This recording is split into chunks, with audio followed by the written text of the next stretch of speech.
Before we start the interview, ipapatry ko namin muna yung system namin sa napiling respondent, which is yung electronic queue management system.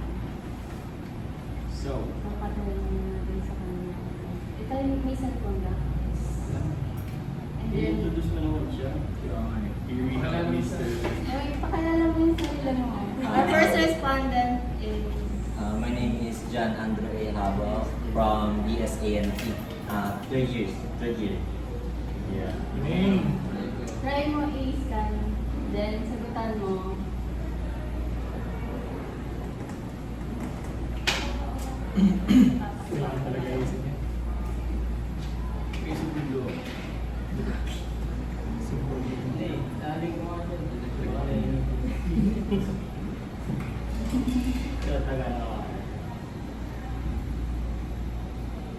Huwag pa-singing.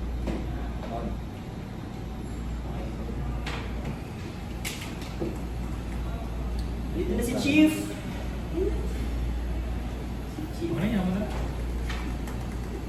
Hindi naman kaya kapag naman natin eh.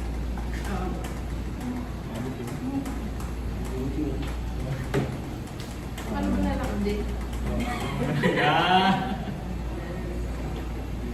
Kasi nakuha na lang kayo. Tapos, check mo yung email mo if naka-receive ka ng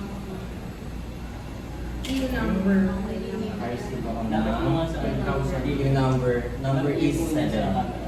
So, pag Pero didemonstrate, yan naman yung phone. Yun, Proof of web streaming. Proof of life. Proof of working Okay. system. So, kapag yung registrar is sinuserve ka na through Google Sheets, you should receive another email. Tapos, yung 7-segment display, di-display niya yung number, Dapat yung number. Yes. which is 7. 7 pa, 7. Yung number niya is 7, so sinuserve niya 7. Okay na. Good. So for the first question, have you ever experienced lining up at the registrar's office? If yes, could you share your experience with us in detail? Yes, naka-experience na ako pumila sa registrar. So, first isang problema ko doon is yung pila. Kasi pag pumupunta ako doon, pumipila, hindi ko alam kung sino na yung susunod, sino na yung on the line. So, yung minsan mapapatanong ka pa kung sino yung nakapila. Kaya medyo nahihiya lang din ako minsan magtanong sa iba. Tapos medyo matagal lang kasi isa lang yung pauto sa registrar. Isa lang yung window. Isa lang yung For the second question, based on what you've seen in our system, how do you think this system could affect the current queuing process at the registrar's office? So with your current project, siguro makaka-help to ng efficiency sa mga gustong mag-ask or may gagawin sa registrar. Makakatulong to para alam nila kung anong number sila, kung ilan na yung pila at least. For example, dadaan lang sila and nakita nila yung queue na madami pa, pwede nila balikan. So with this queue, mas madami sigurong magagawa yung mga registrar and alam nila kung anong magagawa ng mga customer. And to the last question, how would you describe your experience with the system user interface? Rated from 1 to 5. 5 will be the highest and 1 to 0. I would rate the project about 5 or 4, let's say 4. Because with your current work, it's amazing kasi may queue and digital siya, madali akong mag-scan ng code and mabilis lang mag-fill up. So anytime, kahit asan ako, pwede ko siya ma-fill up habang papunta pa lang ako. And very efficient siya kung gagamitin siya ng mga outsiders from me. For the last question, do you think implementing the EQMS at the registrar's office would make the process easier and more efficient?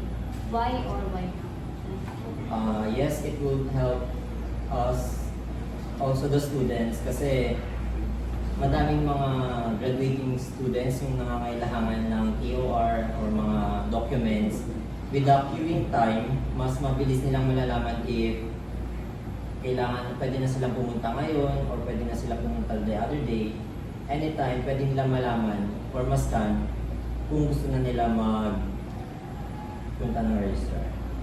Ano yung sa tingin mo pwede pang na-improve with our system? So, for my perspective lang or opinion, yung maganda is malagdagan pa ng other queuing para sa mga separate for guests, for students, as well as kung ano yung kailangan nila, mga documents, submission of documents, request of documents, as well as inquiries for the school. Thank you for Thank you. participating. Thank you. Thank you.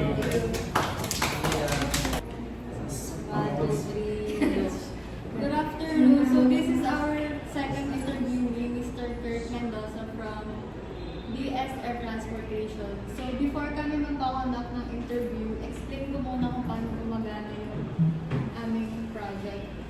So first is, mag-i-scan siya ng QR code and then mag-fill up siya sa G-forms. No, tapos after nun, makukuha niya yung queue number and then ayun, I-display yung number kapag set. i-display yung queue number niya kapag turn na na. So, demonstrate na namin kung paano gagana.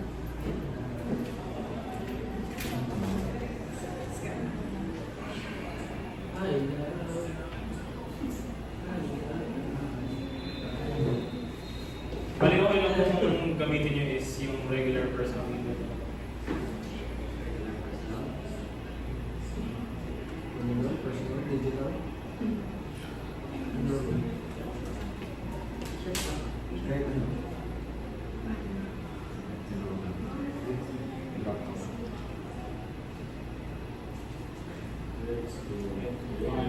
Mag-fill up na siya. So kapag i-demonstrate ko na kapag napag-receive ko kayo ng email, kung pads ko baka nasa spam ko.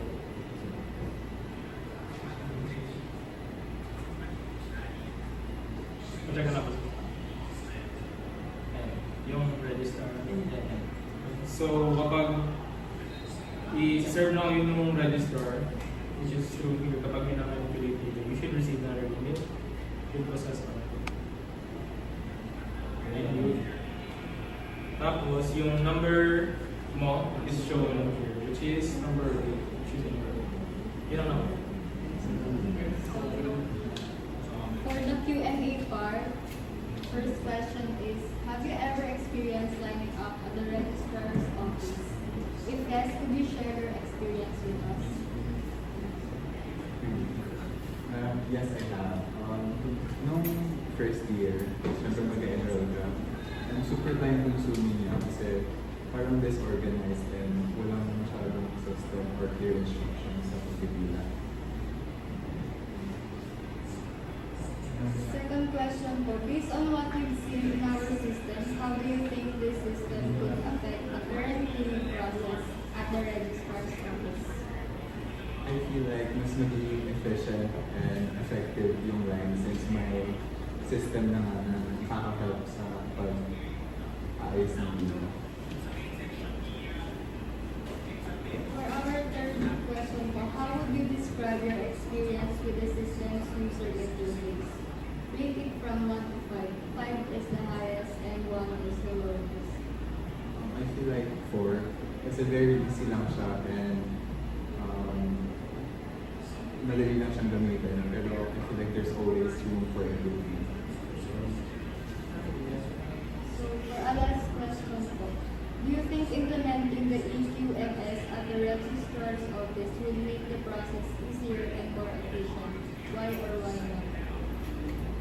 Just like I said before, yes nga kasi unlike nung hindi pa lang gagamitin, walang clear instructions or taga-ayos ng pila.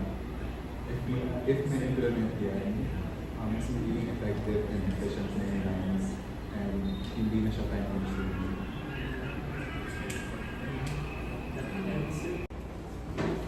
Game. So, hi guys! This is our third interview for today's video. So, introduce yourself. So I am King Gershon, second C Tapia, a fourth year BS Avionics Technology student. So, Wait lang, demonstrate na natin.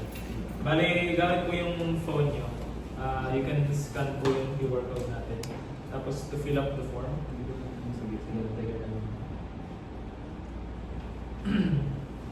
he's scanning, guys.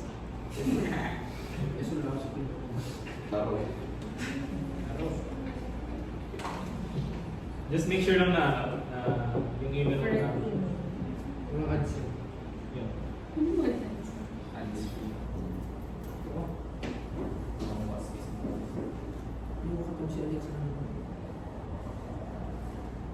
Okay. scamming. Tapos fill up mo na lang.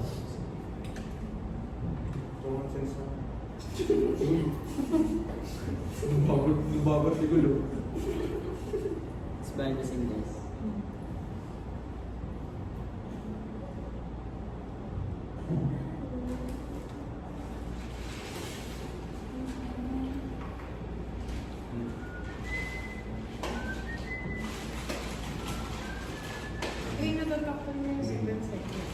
So, pagkatapos mong ma-receive pagkatapos mo ma-answer, pwede kang, may na-receive ka bang email? Yeah. So, yan yung queue number mo, which is number 9.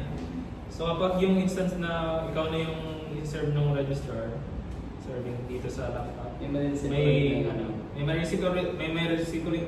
marireceive ka ulit na email, tapos yung number mo is, papakita natin sa yan na, yan. Yun lang na.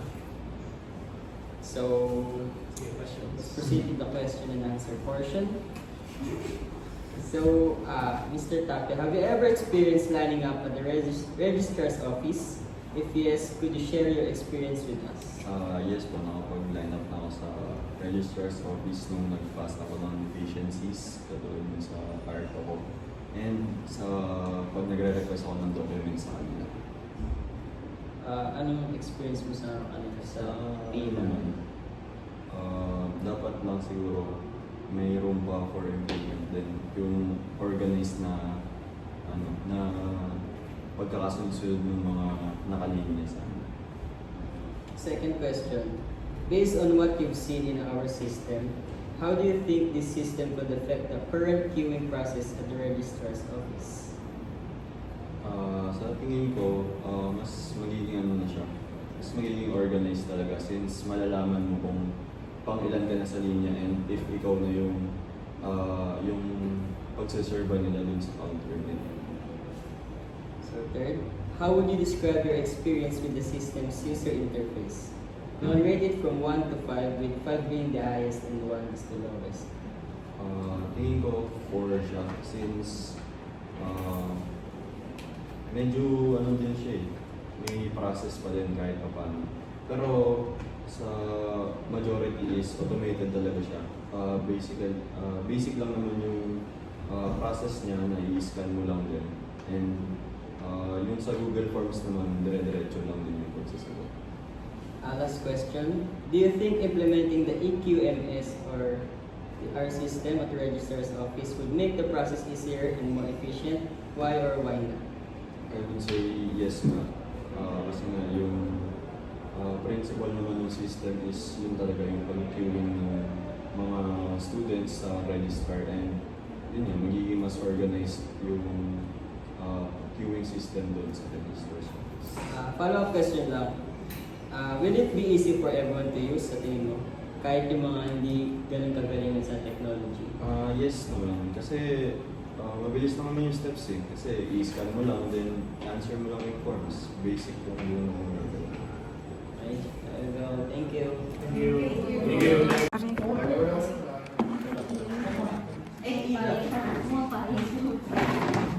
Ilaw.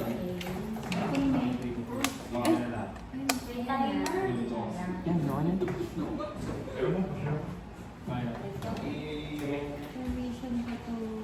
Okay, ano ba? So, dapat Yes. Dapat Yan. Oh my God. Good afternoon po. So, yung project po namin is an electronic queuing management system. So, ako po na mag-demo ng project project po natin.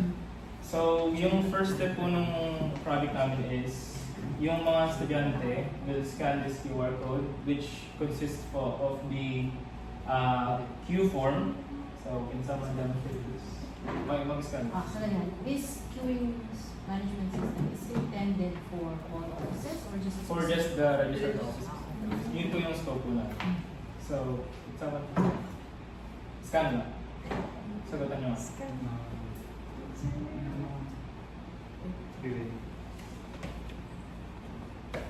Thank you.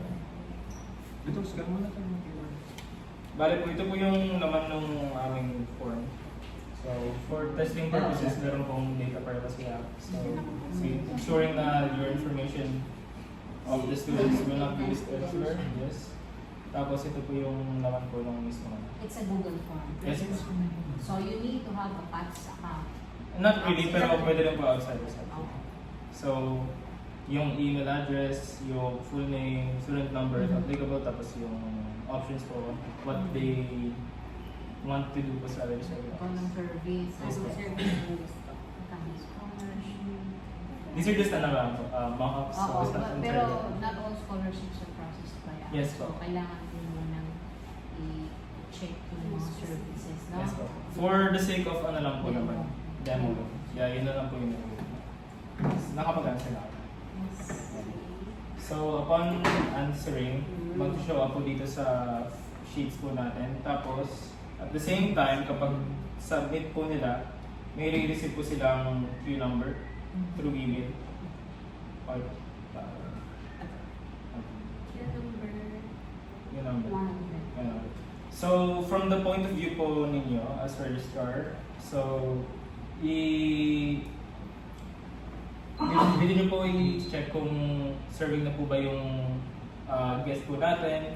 So, by just clicking po yung status nila, automatically kapag nalagay po sila dito, waiting po yung status nila. So, kapag i-serve na po sila, serving, we have 4 choices waiting, serving, tapos skip. So, kapag sila na po yung serving, they will receive another email notifying that they're being served na po, which is so, may send po ng email. Tapos at the same time, yung kasunod po niya, si Jay, your next nila. Number 2. Ayun po. Ayun po. They're also being notified na sila na po yung sunod. And in any case po na that person doesn't show up, kasi meron pong nakalagay dun sa email na can you show po yung body ng message, which is Please proceed to the appropriate desk within 1 to 2 minutes. If you fail to appear, your queue number may be forfeited and you will need to submit a new Okay. form to rejoin the So, in any case mo na di po nag-show yung ating guest, you can actually put here na skip sila. Tapos, that person po na na-skip is actually being notified again po sa email po natin that they are skipped. Yes. Also, yung serving po kanina is actually being showed up here po sa ating 7-segment display, yung current serving po. And that's pretty much it for sa system. So, question first? So, may mga couple of questions na kami for So, ito po yung first question namin. So, what are the common problems you encounter when assisting students or guardians of the register? Ako po yung usual, medyo konti yung patience nila when it comes to waiting. Kapag medyo natatagalan, syempre, ayun po, medyo mainit yung ulo, pero hindi naman po maiiwasan. Yun. Yung usual po. Another one kasi nga, aside from waiting, they wanted the documents to be available, readily Right. available. This is only possible for those whose records are in PES. So, shorter ang waiting period niyan. Sa release, talking about the release. But if it's about a request coming from an old student, meaning prior to the implementation of PES, it's prior to 2020, it takes longer because all of the documents are not yet digitized. So, we have to rely on the physical pages, physical records on file. So, yun. So, question number 2 po tayo. So, based on what you've seen in our system, how do you think this system could affect the current queuing process at the registrar's office? So I've seen it. This is only for those on site. Yes po. Those who are on site. It could affect because they can see if, when will their turn be. They can expect how many comes before them. Okay. Diba? So yun. Honest answer ba? Sige po. It can only give very limited benefit for us. Kasi una, yun lang, number lang. We can only see kung pag-ilan sila. But in terms of going around the different offices right after the registrar's office, yun ang for improvement. Okay, kasi after us, pumunta pa sila sa accounting, sa cashier. So kung ang queuing sa amin lang, does it mean doon lang, pipila sila ulit doon? Hindi ba nagka-transfer? So yun sa akin na. Oo. So, maliit lang yun. Makakatulong, hindi sila maging irate. Kasi hindi sila tatayo, hindi sila lalakit sa window hanggat hindi nila lang. No? You can actually do more. Okay, what about you? Sa akin, ganun din po. Kung sa registrar's office lang yung pag-uusapan, medyo limited nga lang po kasi halimbawa po ito, yung enrollment and registration, yan po pwede pong gamitin yung ganitong system, pero sa requisition ng documents, since medyo may processing period na po, parang hindi siya ganun ka-applicable kasi for sure kung ako po yung makakatanggap ng notification sa email na ay pang ganitong number pa po, ang isipin ko ang dami pang inline bago ako, so gano'ng katagal. Parang ganun. Ay, ang ginagawa po namin sa registrar's office, as much as possible, dapat hindi mo ihahangin kausap mong tao sa email kung ano na yung progress ng document request po. But saka short yung 1 to 2 Yes. years. Paano kung nag-see? Tatakbo. What happens if they went to the job, tapos pagbalik, nag-scan sila ulit. So there should be something na pwede na iba, naka-on queue pa rin ulit sila. Ganyan. Kasi madalas, lalo yung galing sa ibang lugar, ano yan, irate yan. Nice. For our third question, how would you describe your experience with the system's user interface? Rate it from 1 to 5, 5 being the highest and 1 being the lowest. So ito na yung interface, di ba? Yes, po. This is what we will see if we are going Yes. to use it. Ikaw dahil yan. Kung ako po yung gagamit, madali user-friendly naman po, kaya lang nga po, yun po. Kung sa gagamit, user-friendly, pero dun sa isi-serve po namin, parang hindi po siya ganun ka, paano ba sabihin? Hindi siya ganun, hindi user-friendly dun sa, yung sa isa-serve namin. Kasi nga po, yung queuing, medyo matagal po talaga. Which is sa registrar's office, normal na meron po waiting period po talaga, lalo pagka document request. Pero kung inquiry po, madali naman po natin nakakain. Google sheet. Yes. So, looking at it, as an IT person, hindi siya appealing to me. Yeah. Kasi this is just a sheet. Mm. Diba? So, ano ba siya? Nakalock ba yung ibang fields? Um, Hindi editable? Nilock nyo? It could be editable kasi po nalagay po yung counter. Yung ibang yung ibang data, yung ibang columns. Columns like yung student number po. Lahat ng input ng user. They're for actually editable for the registrars. So the person using this might edit it unintentionally. Di ba, na-press lang yung yung mga keyboard. So, dapat yung mga input ng user, it's locked. In addition to that, cheap lang siya. Yung gumagawa ng program, dapat yung interface, hindi mo nakita yung ibang record. There should be a window or something. Back-end kasi ito. That's right. So, hindi siya talaga designed for front-end. Okay, so dapat medyo i-design nyo ito after. Pero kung wala naman ibang gagawin, yun lang. Kung Sa proof of concept. dadagdagan ibang design or something, ilak dapat siya. Para hindi magalala. Sa view naman ng customer, okay to. Okay to. Kasi may display. What is lacking is wala siyang sound notification. Oo. Through email lang po kasi yun. O email. Pero, aminin natin, not everybody has internet. That's true. Especially for people are going to register. So yun. Dapat merong, siguro, alternative. Is para sa on-scan. No? Tapos yun nga, sound. Kasi yung iba, dahil nga yung iba naman, balikan na ng internet. Ang gagawin naman nila, mag-cellphone. Kung walang tunog, at hindi nila nabasa yung email, hindi sila lalasa. So, nabisa na ngayon, 1 to 2 minutes. Ulit ng application. So, follow-up ko lang po yung rating ko na 1 to 5. Which is the highest? 5 is Ang 5. 1 day. Anong definition ng 1? Being worst. Worst. Tapos yung Being 5. best.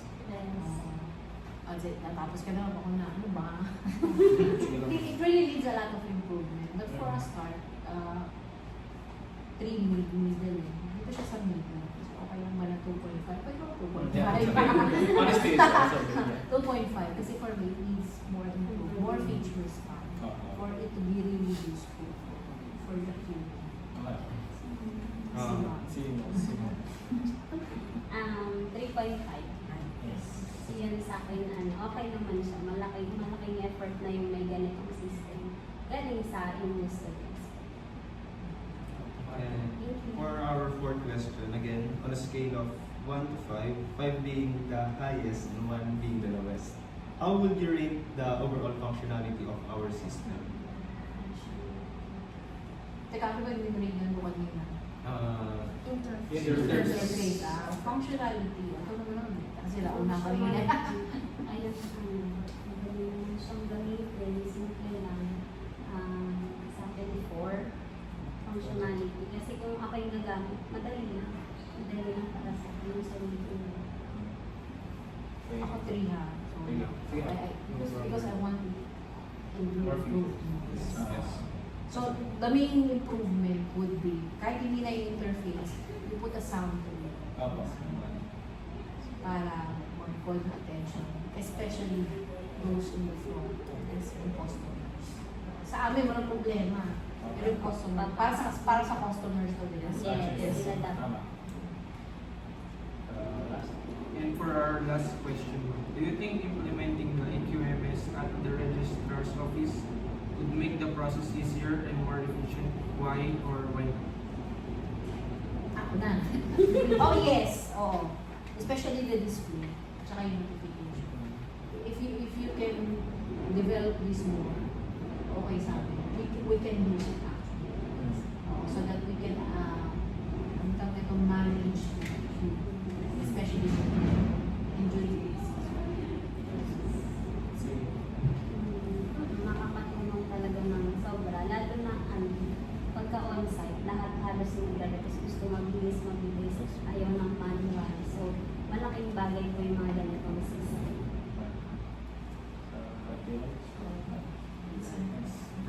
So that pretty much ends po yung nagkita namin. Thank you for Thank taking you. this Sorry, ang dami ko hinahanap. Sige lang, okay lang. Pero improvement yan talaga. Yes po. Good afternoon po. Here we have our 6th interviewee. Please introduce yourself. I am Shabalya. Tech. Last set. So, dademo muna namin yung system natin. So, kung pwede po i-scan ito. Sa akin din naman. Yun.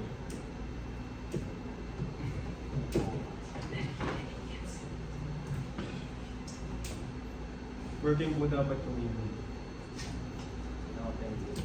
Hindi na po pads yung email. Like, hindi pads yung email. Ayan. Tapos pa-fill up na lang yung details.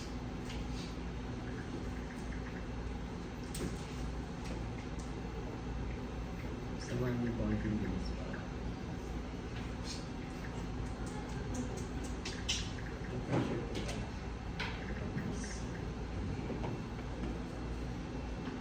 Ayan.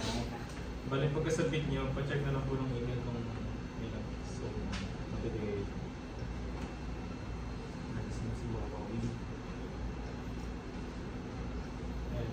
queue number ba? Bale sa part ng ng registrar, papakita dito kung anong queue number ba. Tapos kapag serve ka na, may mag-schedule ka na yun. Anong meron dito? Yeah. Tapos wait first. Ayan. Tapos yun lang naman yung system na nag-notify lang ng kung turn mo na, tapos kung ano yung queue number. So, questions? So may few questions kami about sa system namin. So question number 1. Have you ever experienced lining up at the registrar's office? If yes, could you share your experience with us? Naka-line up na ako dun. Medyo nakakalito sa una kasi pupunta ako sa guard. Hindi siya diretso dun sa register. Kailangan mo pa akong kumuha ng papel dun sa guard. Sila pa yung mag-assist. Kapag wala yung guard, wala ka rin idea kung paano. So, question number 2. Based on what you have seen in our system, how do you think this system could affect the current queuing process at your registrar's office?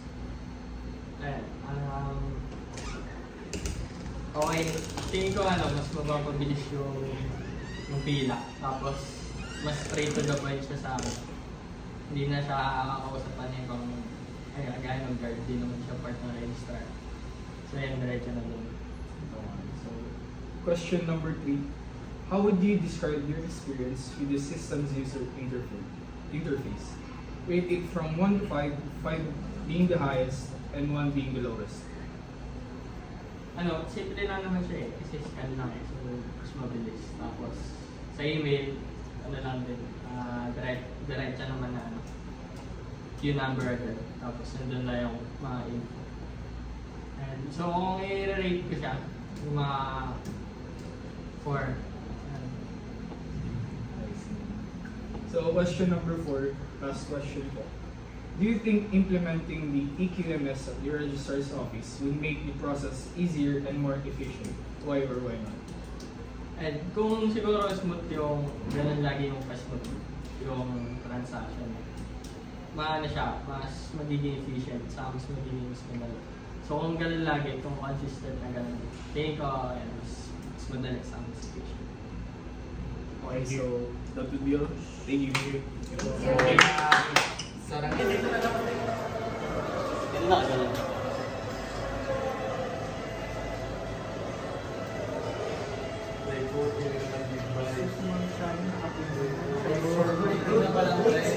Napadaan lang ako, napadaan.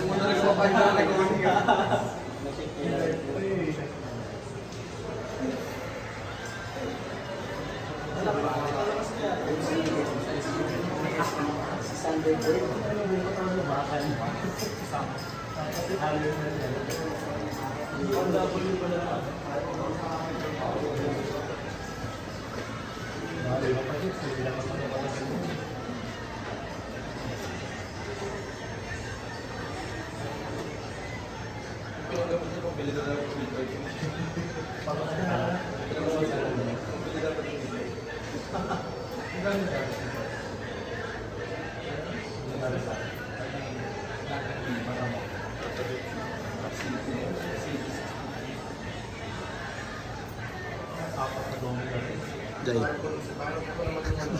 Human zone.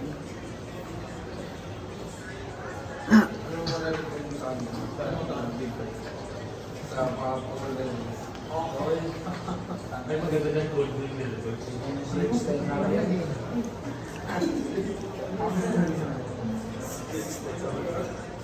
Matingin.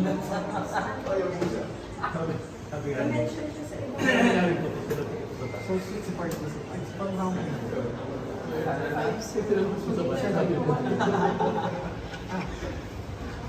So, bali yung 6 na yun. Testing lang ito. Alumni po and students register. From 10.5 pieces. Ilang kaso? Ilang ano? Hindi sila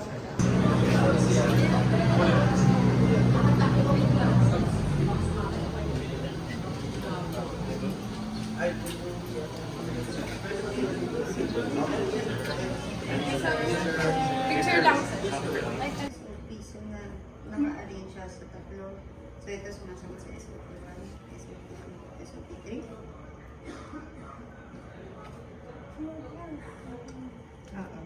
Conclusion 1, 2, 3. Pabulong. Pabulong. Double checking lang ha. Double checking lang.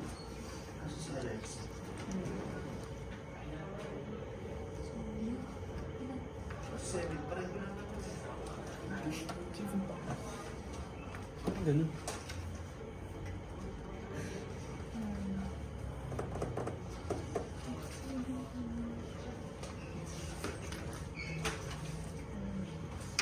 I-adjust.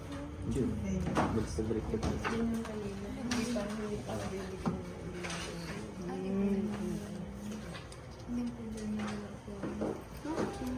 Thank you, ma'am.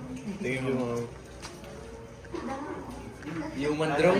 Human drone. Nandin. Thank you, ma'am.